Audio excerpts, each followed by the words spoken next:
Hey, it's Emil. Emil Guillermo. Emil, I'm up to you. Hi. Yesterday, I took a kind of. Is it a day off when you replay a tape? I guess it is. It was a Monday.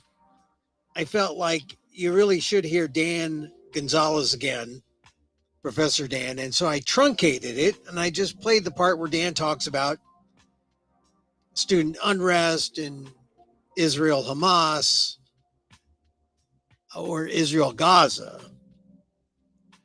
And I just wanted you to hear that again. My column, this is a secret podcast, by the way. Emil and Musk's Takeout, my takes on all things considerable. Thank you for joining in. Wherever you're joining in from, maybe you're on YouTube at Emil and Musk 1. That's a kind of a good place to go because you get all my PETA podcast stuff.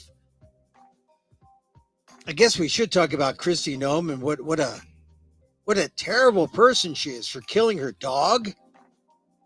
She had like a 14-month puppy that wouldn't hunt.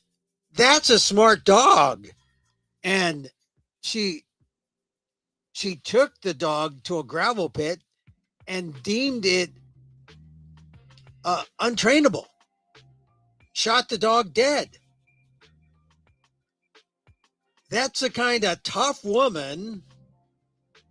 She's no Stormy Daniels. She's no Karen McDougal. She's a Trump gal. I mean, can you imagine that? I mean, that's why she wrote about it. I mean, if you did something like that, would you brag about it? I don't know. I don't think I'd want anyone to know that I killed my dog. Maybe. I mean, I'm Filipino, so I wouldn't want you to know that I ate my dog. No, that's not true. If I ate dog, I would let you know. But, that would be against my vegan qualities. But I wouldn't shoot a dog. That doesn't mean I wouldn't put a dog to sleep if it were in pain. I mean, if a dog were in pain, you would, of course, you would have mercy on the dog. And I'm saying this because I've been sleeping with my dog of late, and I'm feeling very close to my dog. My dog, Billy. Billie Holiday. Billie Holiday. We have Billie Holiday, and we have Robin Pearl Beyonce. We have a black dog and a brown dog. But Billie Holiday is a little terrier, and she's really like, she jumps all over you, and you want to hate her.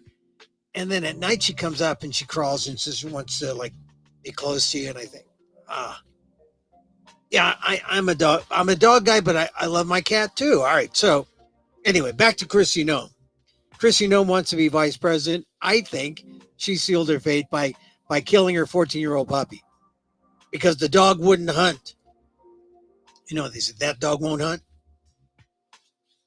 Anyway, it's a long way of saying that the Kristi Noem story has been out and about in the news, and I really should do something on the PETA podcast. Anyway, the PETA podcast is another podcast that you'll find on Emil and Musk 1 on YouTube, on my YouTube channel. And then I do this, Emil and Musk's Takeout. There you see it on the screen, Emil and Musk's Takeout. My takes on all things considerable. I just go through the news as a newsman would do and just talk about it to you. It's like a workout. Try to punch Kristi Noem a couple times, punch Donald Trump a couple times. I was reading X, formerly known as Twitter, didn't realize that Kurt Olbermann, is that his name? I didn't realize that he was once married to Katie Tur. Did I get that wrong when I was reading that? He said, my ex. He says, maybe ex-girlfriend or something? I don't know. But something about Katie Tur being an apologist. She's on MSNBC. I don't know her except from, I know my daughter my daughter's graduation from UC Santa Barbara years ago. Katie Tur was a speaker. She went to UC Santa Barbara. Her father is trans. So she has a very interesting background. I would consider her kind of more liberal than not, but maybe she's changed. I don't know. The excerpt that I saw, she was talking about Pelosi, or she was talking to Pelosi. Pelosi was talking about the jobs record of Biden, and Pelosi called Katie Tur an apologist for Trump, which I don't know. I don't watch MSNBC, so I don't know. I haven't followed the comings and goings of the news mind of Katie Tur. I just know her generally, but it surprised me. It surprised me to read that. Anyway, I'm just getting back to the swing of things after being in New York City. Some people say, well, maybe you should have stayed there. You know, the Trump trial started up today. There was a big gaping hole in the news yesterday because of the Trump trial taking a three-day rest. And of course, Trump played golf, but we're talking about the hush money trial, not the hush puppy trial. He likes hush puppies, you can tell by his waistline. But no, this is the hush money trial. But no, because there was this gaping hole in the news filled it with all the goings on at Columbia. So there was like a ton of stuff on Columbia, a ton of stuff on Columbia University and all the university protests, especially all the things that you missed over the weekend if you didn't watch. There were arrests throughout the country at places that you wouldn't expect. And there was protests at places, new protests overnight in places like Tulane in New Orleans. There's lots of protests in Tulane. Speaking about their monkey experiments down there. But yeah, the campus unrest of 2024 filled the void. I wrote my column on the ALDEF blog, the Asian American Legal Defense and Education Fund blog, about protesters, because people are like focusing in on protests. I saw this one protester. She's Asian American or South Asian American from a Tamil state in India, where the local paper there holds her up as a hero for being arrested. And I thought it was interesting to hear her talk about, she was on CNN. I heard her talk about why she protested despite the fact that she was warned that she'd be arrested, that it was wrong. She was in Princeton, and she was talking about how she was in solidarity with all the protesters throughout the nation who are out there protesting Israel's treatment of Palestinians, which actually, if you want to know the truth about it, it's about time that someone or a group went out there and put it out in full public view. I mean, it's in full public view anyway, except the protesters are doing this thing that's not normal, going out there, making these encampments, because they want you to see. They want you to see what's going on. And it's pretty amazing. I was talking to some people about, can you be pro-Israeli and pro-Gaza? The problem is, as my conversation yesterday, or the last couple of days with Dan Gonzalez showed, if you take a humanitarian pro-Palestinian stance, you are seen as pro-Hamas. You're seen as pro-terrorists, which isn't necessarily the case. You may be anti-Netanyahu. That doesn't make you anti-Semitic, but that's the way things get defined, unfortunately.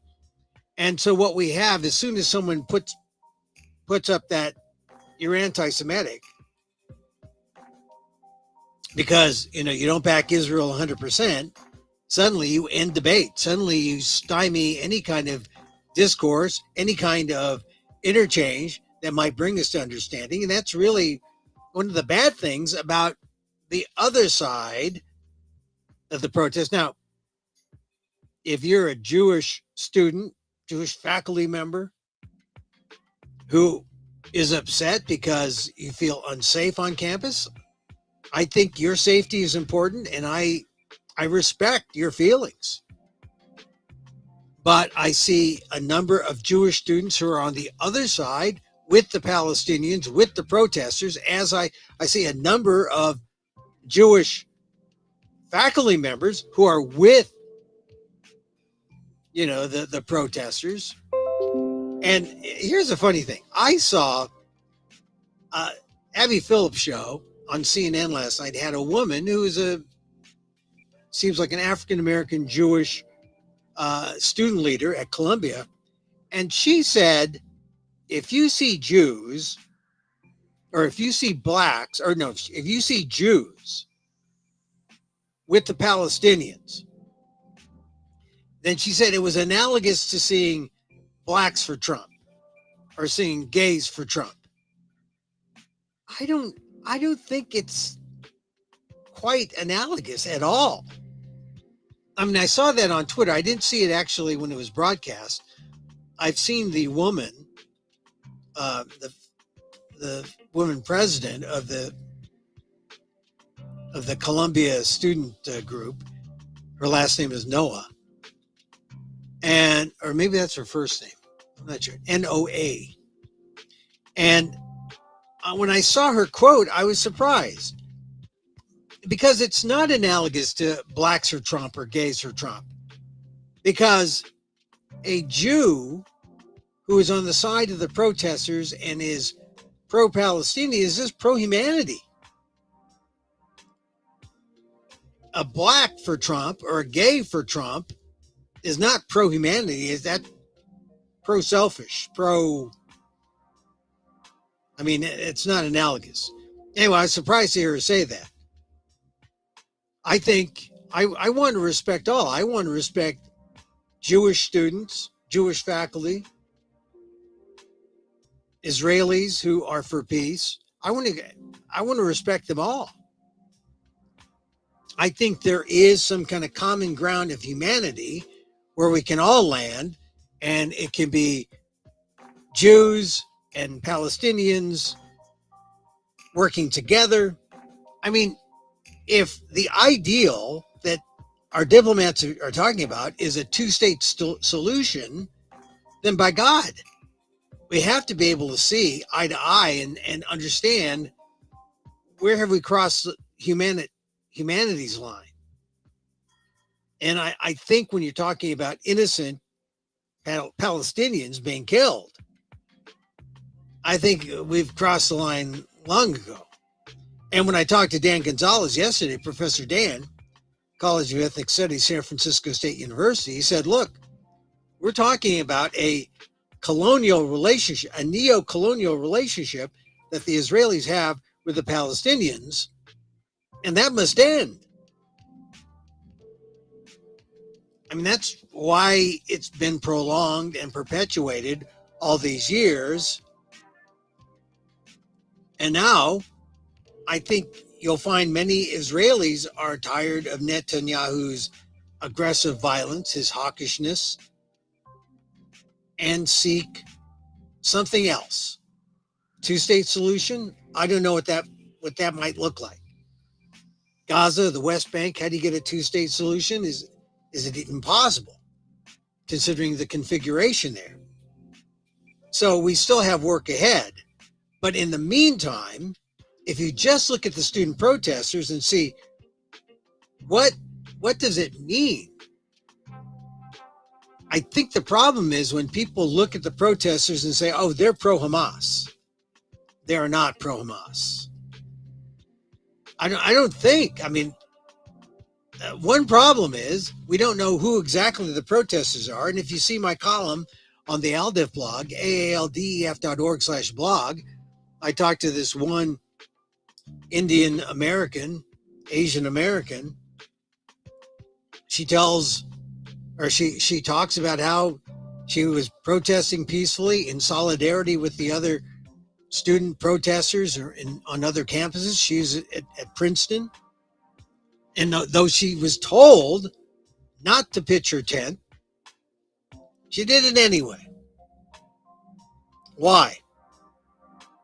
I think you got to say she did it because of civil disobedience, because of a moral obligation, because she felt like it was time to stand up for the people who've been victimized, the Palestinians, and also to stop the investments of the university. I mean, now they're calling for divestiture. This is going to be tricky. Divestiture is a tricky thing. As I point out in my column, I was a armband wearing, it was a white armband they had to wear if you wanted to have the university divest from South Africa. It didn't ultimately divest until the 80s, but I graduated in the late 70s. It took a while. So if divestiture is the goal, it's going to take a while. And you heard Dan Gonzalez say yesterday, there are some ways that you can go about doing it. But some of the lessons that he learned at the San Francisco State Strike of 1968 could be applied and could help the protesters today. To be calm, to be peaceful, to negotiate in good faith, and to watch out and self-police. Because if there's going to be any surprises, it's going to be from so-called professional protesters, outside agitators. I noticed that one thing they did today at Columbia, it wasn't widely reported because the Trump trial kind of trumped Columbia. But apparently, the school said they would expel students, and it says here that there were some police who swept through some campuses, but they've been pretty strong to say to the police in Columbia to hold your fire. Now, well, hold your fire, to stand your ground. And so unclear what's going to happen. Columbia today, they did take over Hamilton Hall, which is a hall that was occupied in 1968. And so that's kind of symbolic, right? This is in a long line of student protests where the students are often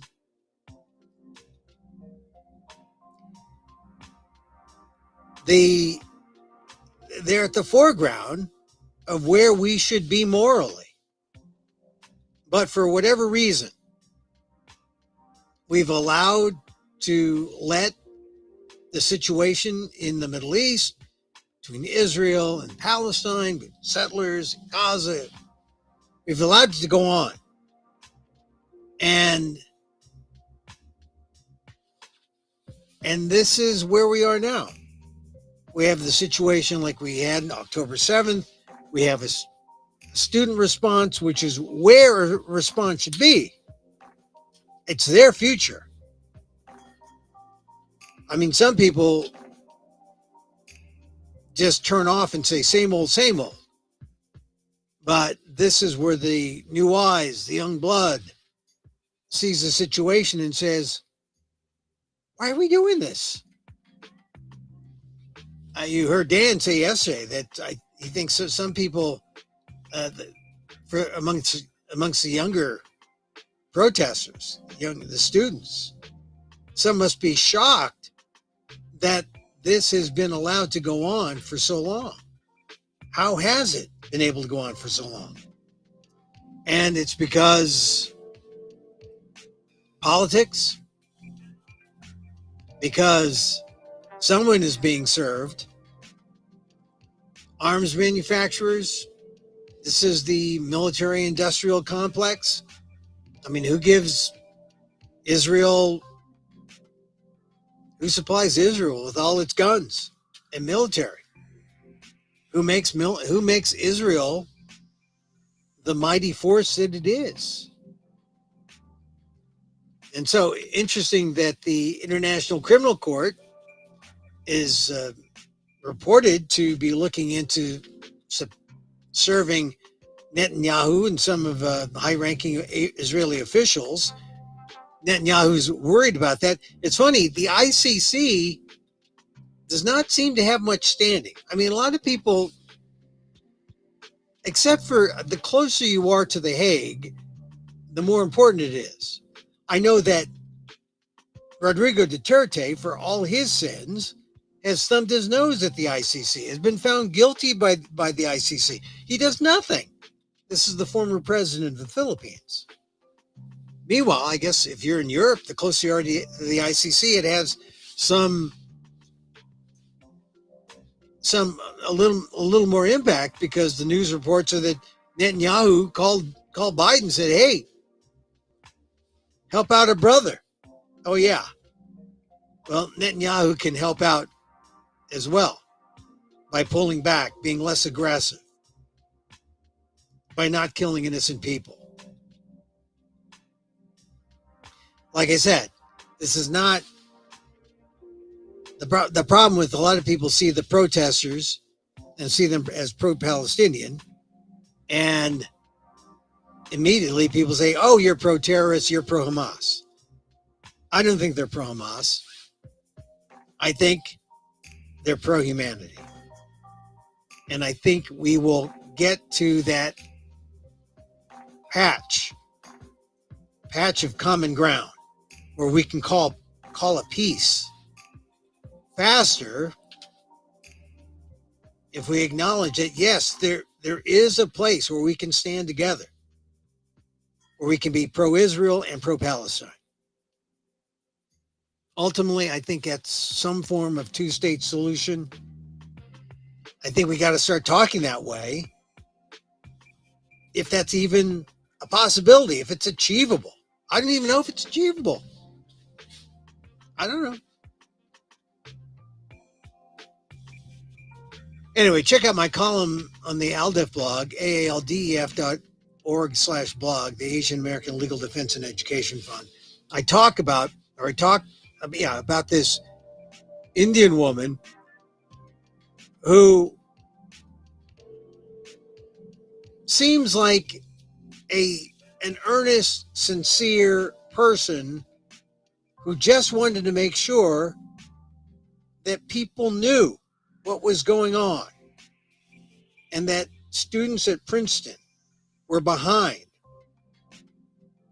in solidarity, the students everywhere else who are taking a stand on investments in the Israeli government and calling for divestiture, which is that safe middle ground area, right?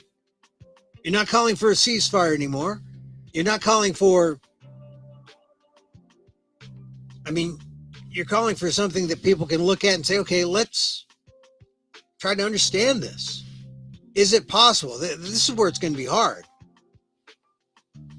Axios reported how difficult it is to really find out about the different investments that are in all the different kinds of endowments that exist in the university system.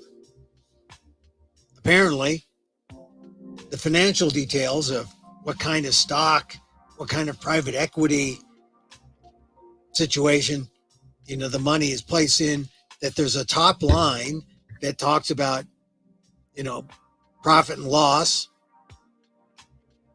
asset class, but the details, even geography, is not that easy. And as I point out,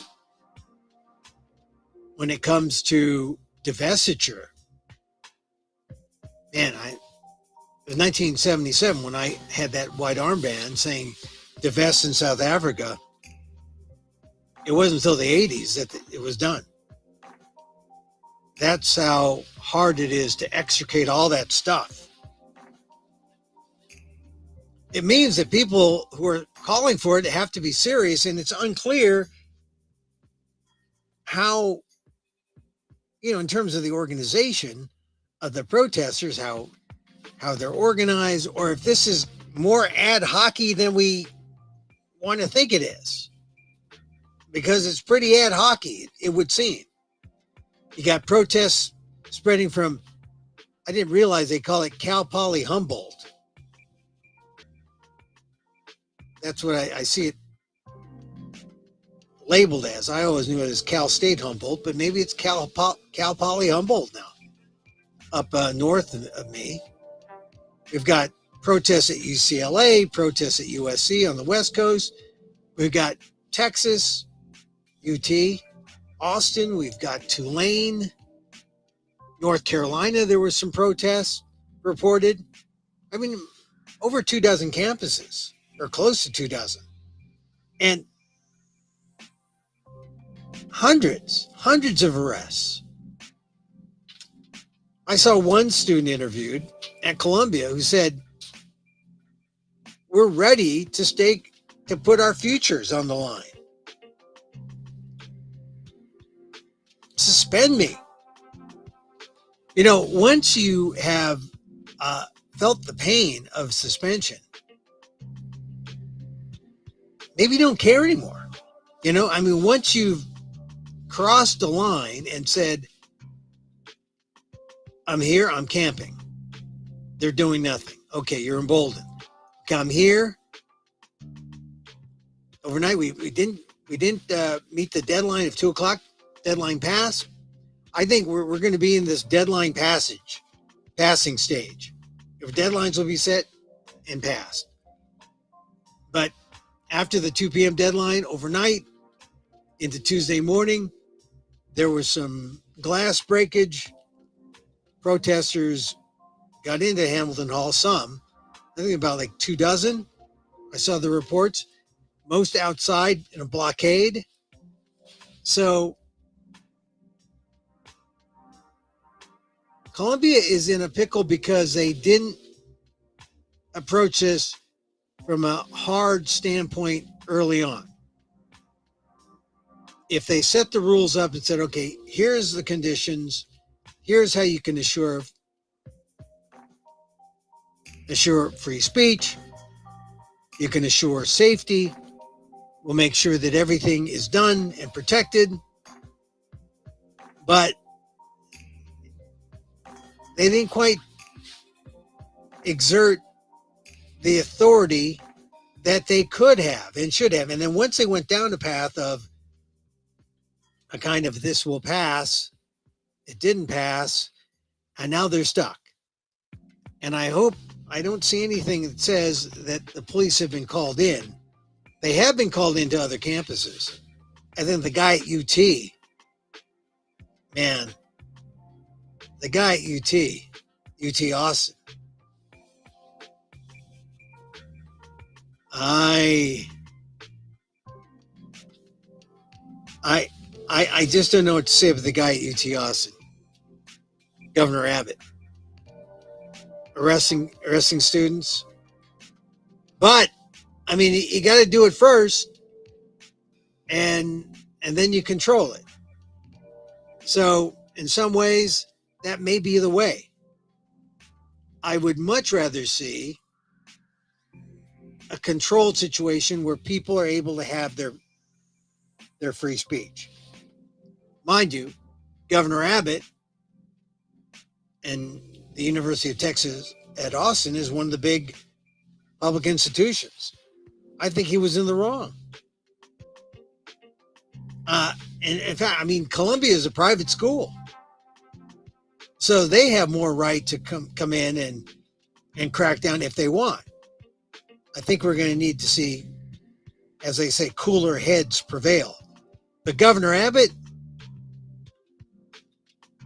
he may get away with it, but he shouldn't. That's a public school. But he did establish where the rules are, where the lines are. And now, unless someone says, hey, we're going to challenge that, the lines are defined at UT Austin. Emory University in Georgia is a private university, I believe. But that's where we have the most horrifying kind of brutalization of protesters, uncalled for. Like I said, the best thing is for these protests to go as long as they need to go, as long as they're within the rules, as long as they are peaceful. But summertime in New York, I mean, I there may be summer session. I don't know who's there. Would a protest matter? Would a protest get the desired effect? And maybe what they're really thinking about, student protesters at whatever campus, or maybe what they should do, based on my conversation with Dan Gonzalez, is begin to think about working together with trustees and regents,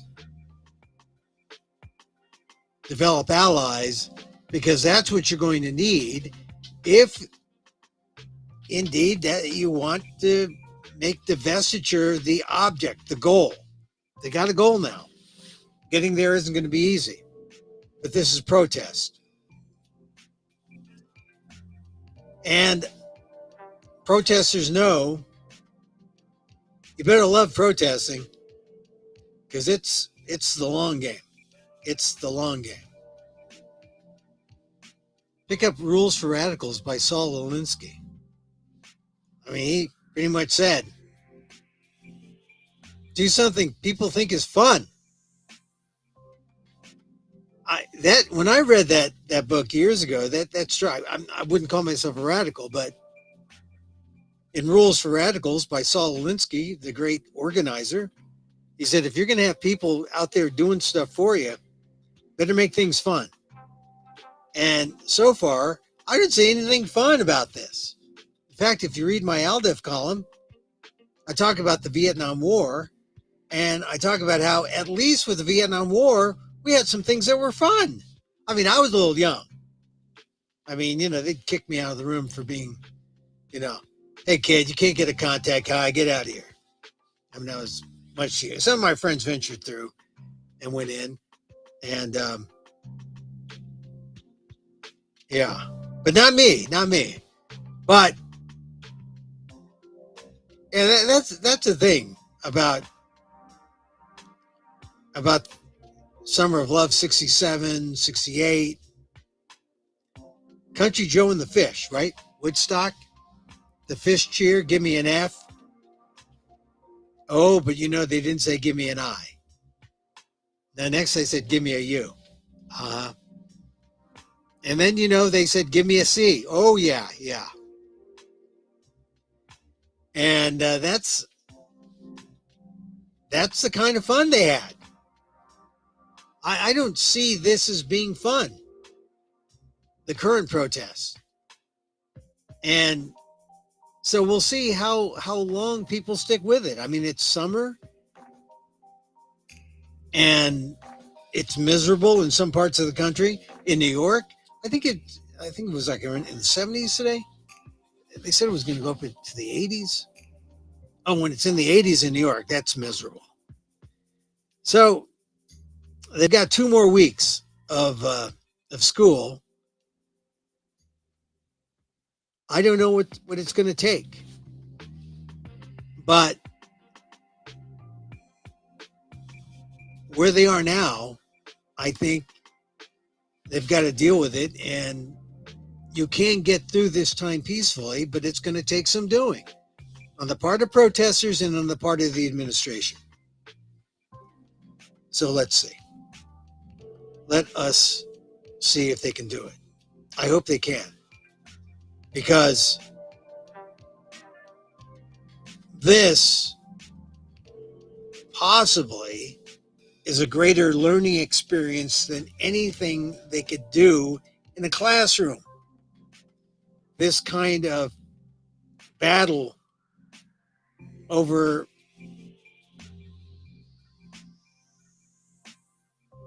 the protest, the balance between the protest and free speech with the safety and security of all those not involved, and with the college's ability to provide an educational experience. It's a challenge. If they get through this, they should give all the students A's, especially those who come out as leaders. Like I said, it's unclear. There's this one guy goes out and says, I'm not in on the negotiations. I'm just talking to the media. I'm the guy talking to the media. He looks, I don't even know if he was a student, but he's the guy who normally gets tapped by the media. The students have picked him. This is one of the things. They've got to define who they are, these student organizers, because we want to make sure the good guys win. The good guys don't get hijacked. And the good guys are students who are concerned and want to see change. They have a right to voice their opinions. They shouldn't be hijacked. So, I'm going to switch my way out of this one.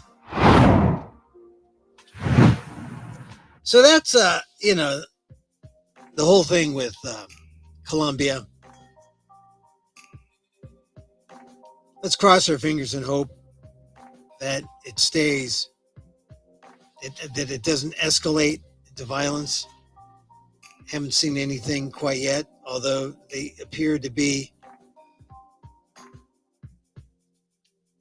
in that Hamilton Hall, and that students are being suspended. But they're willing to put it on the line for this issue. All right, other things to talk about. Hey, I was at the Oakland's African American Museum and Library on Saturday. And I want to say this. I've had a business in Oakland. I've lived in Oakland. I've worked, played in Oakland. I have never been to the African American Museum. And I am a big museum guy. I mean, I was an executive director of the Filipino American National History Museum in Stockton.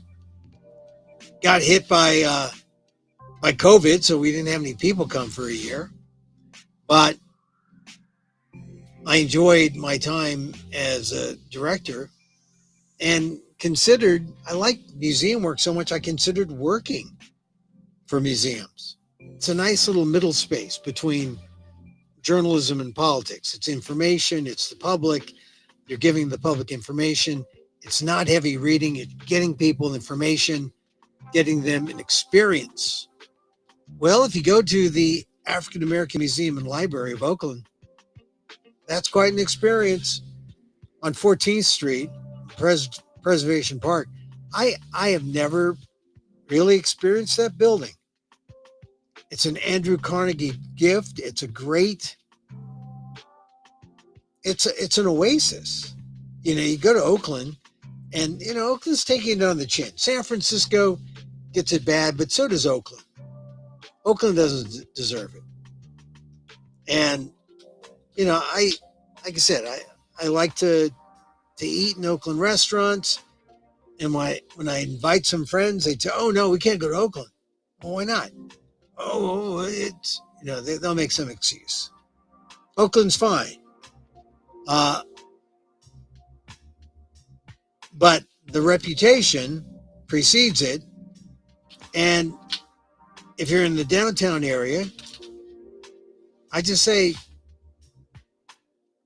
you want a respite from the real world? Go back in time into a library where, number one, you'll get quiet. You get to read all the books you want there on African American history and literature. And then you get permanent and traveling exhibits on African American history that are fascinating. On Oakland's African American history, on African American history in general. And you get that great looking building on 14th Street. So check it out, the the African American Museum and Library of Oakland.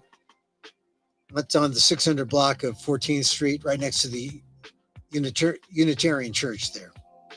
Check it out. Great place. Great place. What else was I going to talk about? I really pretty much talked about the Fringe, my Fringe post-mortem. No, I'm still recovering. I'm still getting back into it. But I had a great time at the Fringe, and I won this award, the Jill Mersch Award. And one of my daughters joked, said, "Oh, Dad, this is like you winning Miss Congeniality." No, it's better than that. It says, "Thanks for bringing a great show to the Fringe, but as a fellow Fringe performer told me, Emil, this is the best award. You're honored for being a good performer and having a good show, but also for being a good person, which is like half the battle in the real world." Well, okay. So a good time was had at the Fringe. Let's see, what else did I want to talk? Oh, the Trump legal battles. Trump was, he was fined $1,000. Oh, before I go, here's some other things. College protesters say they want amnesty, tuition, legal charges, grades, and graduation. So these are all the things they want for. I know. I think this is the suspensions have come down, and according to the AP, there are some counter demands now about the academic futures of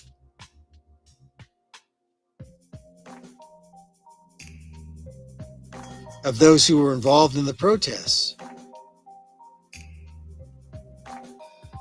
So this is where it gets kind of interesting. You know, the consequences. What are the consequences? So some of the demands of people who are facing suspension are, we want amnesty for what we're doing. I think you might say you can do that.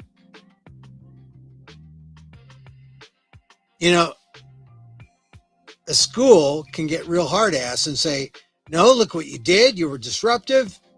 You know, they could be real school marmish and not just tap the knuckles with a ruler, but they can really slam them. No reason for that. I think, and you're not necessarily setting a precedent, because the school can, once it sets the rules, can do anything it wants. This was a learning experience for all, protesters and students, or protesters and faculty. There was discourse to a degree.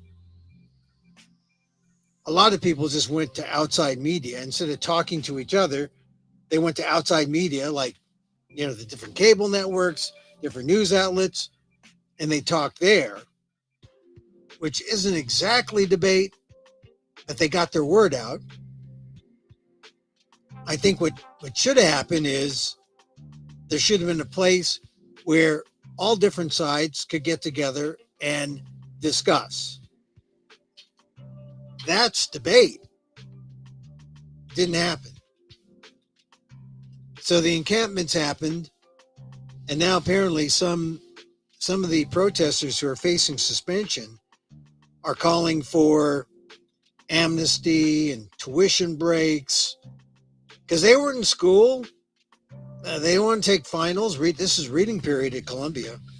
So if it's reading period for Columbia, that means in 2 weeks, exams, and then people graduate. But like I said, this thing is going to go on. Now, maybe this is just a passing fad.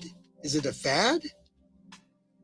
I hope not. I hope the protesters, there are some protesters who I saw who said, look, we'll put it on the line.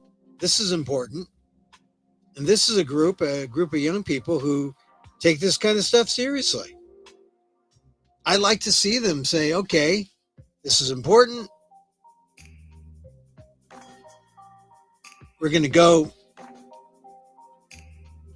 we're just going to go to the mat. Go the whole way. Let's see how much they believe. Or if this was just a recreational activity. Somehow, I think for some it might have been. In which case, it was a learning experience for them. But don't you think, given that, they should be granted all the demands they want in terms of, amnesty and tuition break or some kind of, not to receive a penalty for staying out of class, going into reading period. Although with reading period, usually that's enough time to catch up if you're taking the right classes, you know what I mean? I mean, if you were taking a history course, hey, do the reading. Cram for the exam. A little different in some courses where you build on things, but no, I think whatever the students want to get back to normal, if it's a condition of leaving the encampment, but continuing the protest at a later date, under the rules of the university, that might be acceptable. Might be. But I'm surprised that they want tuition, legal charges, grades, and graduation. They want it all. Should they?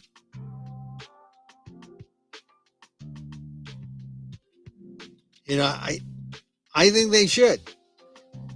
I think they should. The university wasn't perfect in setting this up,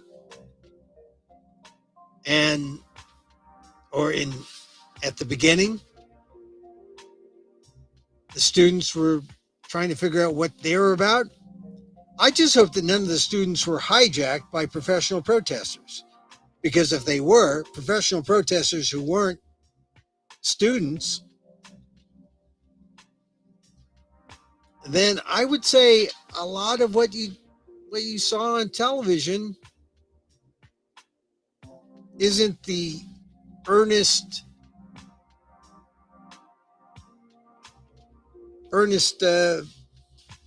feelings of a Columbia University student. But maybe they were manipulated. In which case, yeah, I'd give them a break. I would. Now, I only know this from having taught a few semesters as an adjunct. And every time I wanted to give a hard grade, I did, and I regret that. And I don't want to come across as a softy, but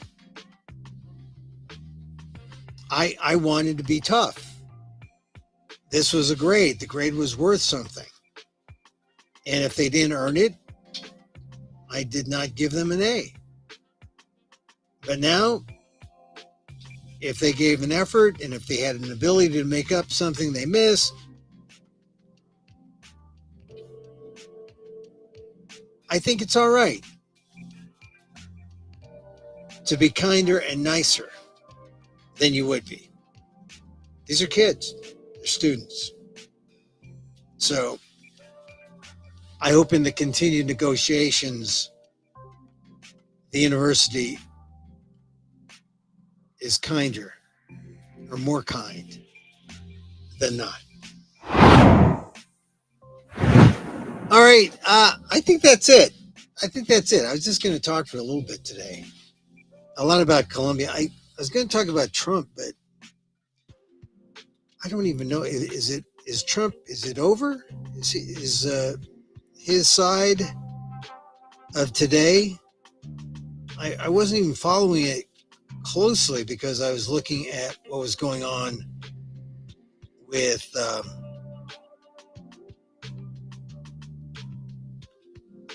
I was looking at what was going on with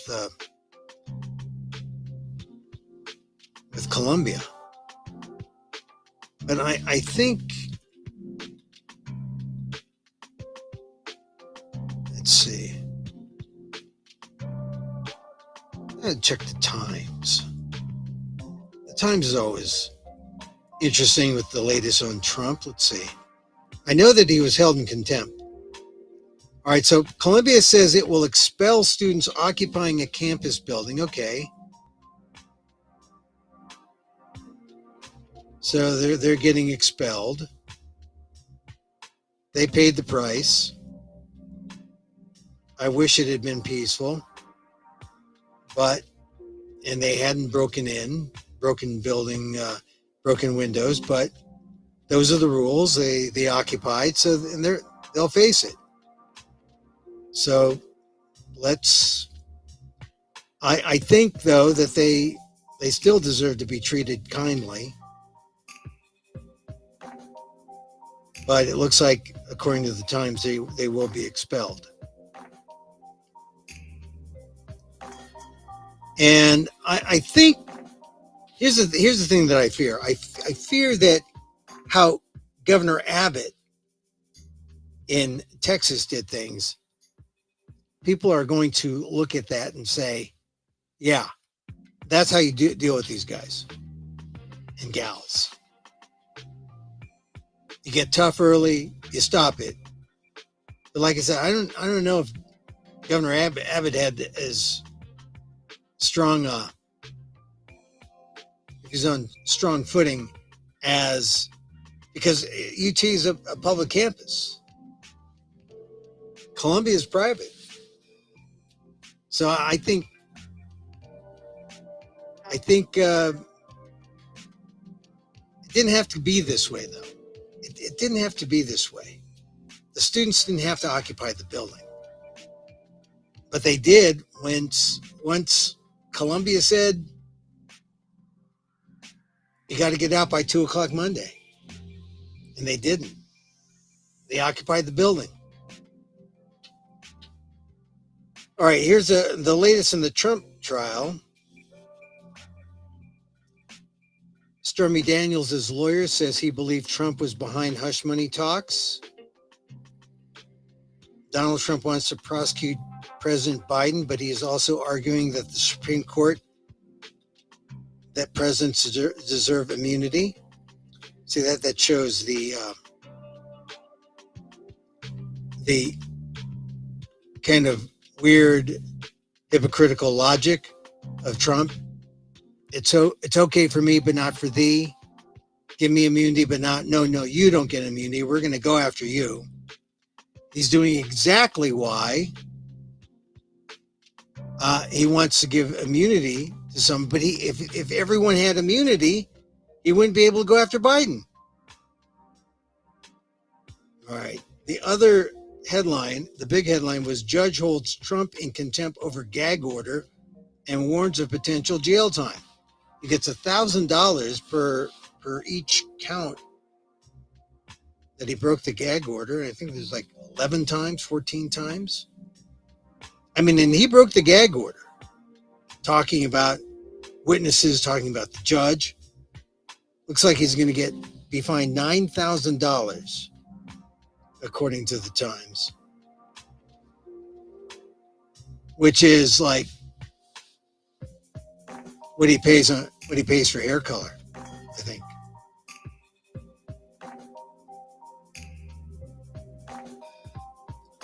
But I think this is the warning. And I think there was some signs that Trump started taking down some things in social media that showed he broke the gag order, because these things pile up. These things pile up. And I think this is a warning. So if he does it again, there will be jail time. God, that'd be great. A president who was in jail, a former president in jail, running for president a second time from jail. You know, I kept thinking about Bobby Seale, the Black Panther. Well, wasn't he gagged during the Chicago 7 trial?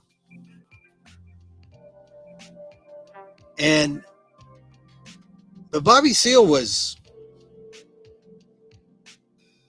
people wanted him gagged. There are people, Donald Trump fans say he's persecuted.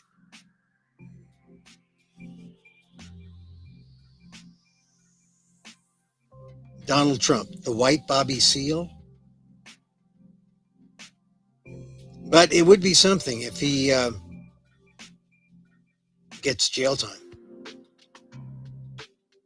And people would still vote for him. That's the incredible thing. Incredible thing. All right, so that's pretty much it. The highlights of the Trump trial. You know, it's good that the Trump trial had a day off yesterday, because even though there was some new documents that were released in the documents case down in Florida, it gave some people an idea to really figure out what's going on with Colombia. Colombia was in the news all day. You know, they were talking about student protests. And if you know how student protests, the legacy of student protests going back to the 60s, you know, we always forget San Francisco State. We shouldn't.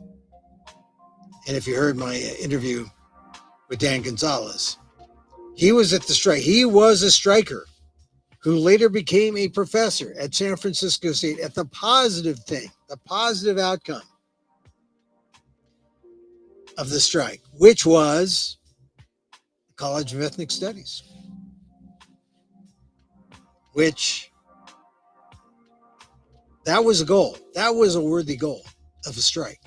I mean, they protested the war. They protested civil rights, or the lack of civil rights. They protested all that, but they also were dead set on ethnic studies. Ethnic studies, which really is the foundation for DEI. And look what's happening now. DEI under attack. Under attack. No one wants it. I mean, people are like stepping back. They want to disavow that they were ever for it. So, all right. Time to transition out. Hey, listen, we're here, Monday through Friday. We talk about the news. Emil, Musk's Takeout, my takes on all things considerable. Thank you for joining me, really. Amok.com, my website, Facebook, Emil Guillermo Media, Twitter or X at Emil Amok, Emil Amok, and the YouTube channel, Emil Amok 1. We like to end with a little meditation. You know, I'm getting to this idea that everything is good. Everything is good. Everything that happens is good. I just have to deal with everything that happens. I try not to get upset. So even if my favorite candidate loses in November, I'm ready. I'm ready. I'll take it on. So, meditation, a little metta, M-E-T-T-A, loving kindness, Sharon Salzberg taught me this.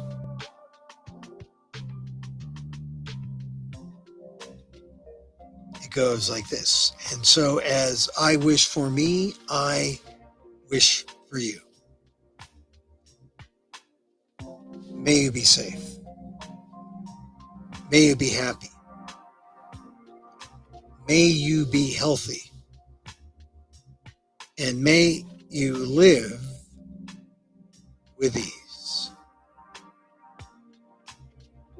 Emil Guillermo here. Till next time. Mahal Kita.